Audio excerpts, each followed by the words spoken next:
कि जब बेटी शाम को अगर देर से घर आती है तो माँ और बाप दोनों उसे नोच लेते हैं। कहाँ गई थी, क्यों देर से आई, कहाँ थी, सैकड़ों सवाल पूछते हैं।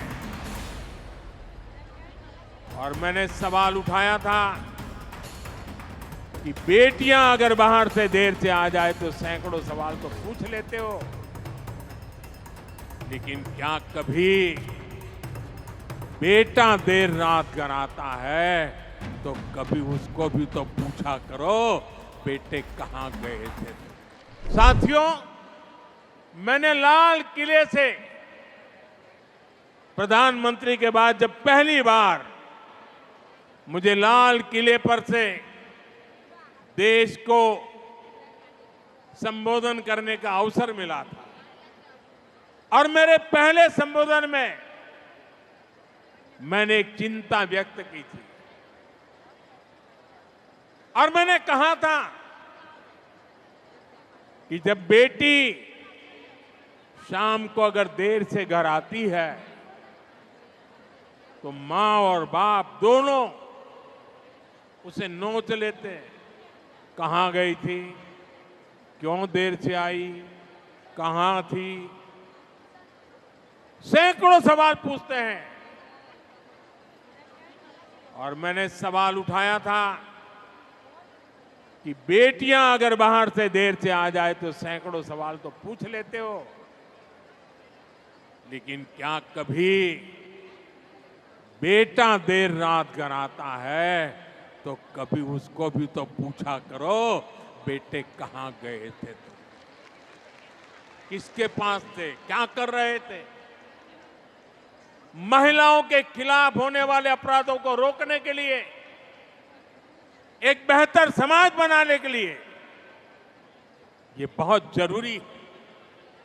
बीते दशक में हमने महिला सुरक्षा को बहुत बड़ी प्राथमिकता दी। उनके खिलाफ होने वाले अपराधों को रोकने के लिए नियम कानूनों को हमने और सख्त बनाया। महिलाओं के खिलाफ गंभीर अपराधों की तेजी से सुनवाई हो, दोषियों को तेजी से सजा हो, इसके लिए फास्ट ट्रैक कोर्ट्स का गठन किया गया।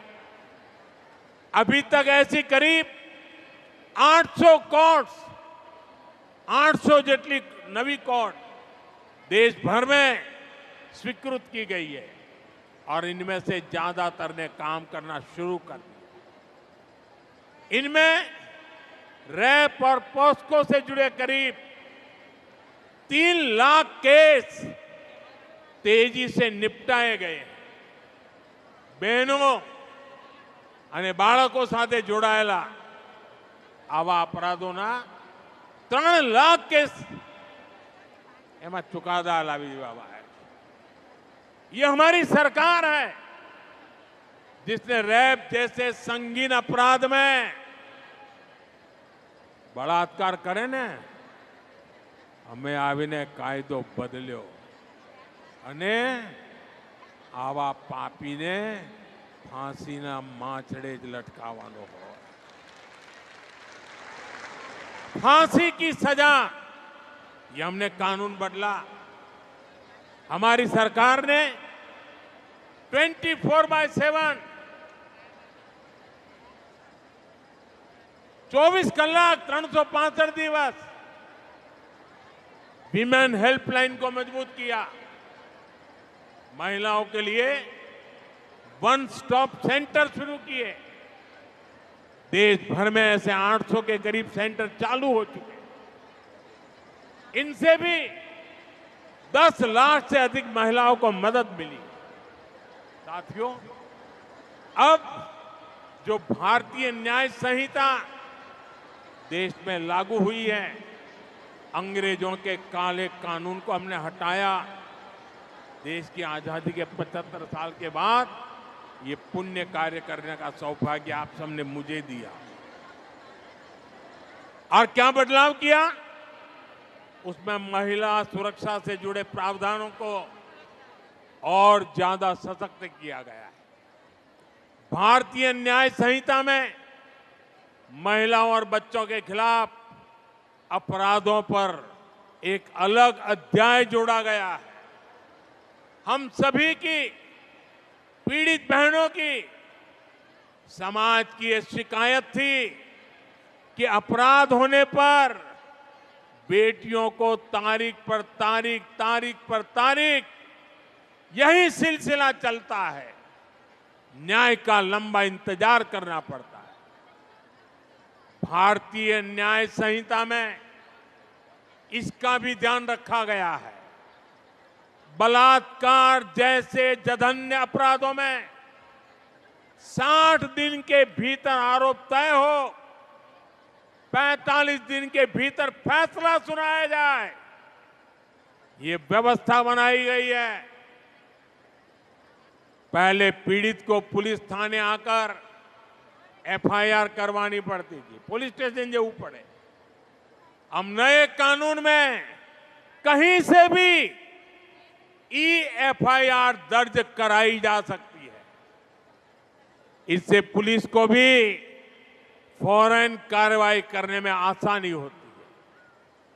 जीरो एफआईआर के प्रावधान के तहत कोई भी महिला अपने ऊपर अत्याचार होने पर किसी भी पुलिस स्टेशन में एफआईआर दर्ज करा सकती है। एक और प्रावधान किया गया है कि अब रेप विक्टिम का बयान पुलिस ऑडियो वीडियो के माध्यम से भी दर्ज कर सकती है।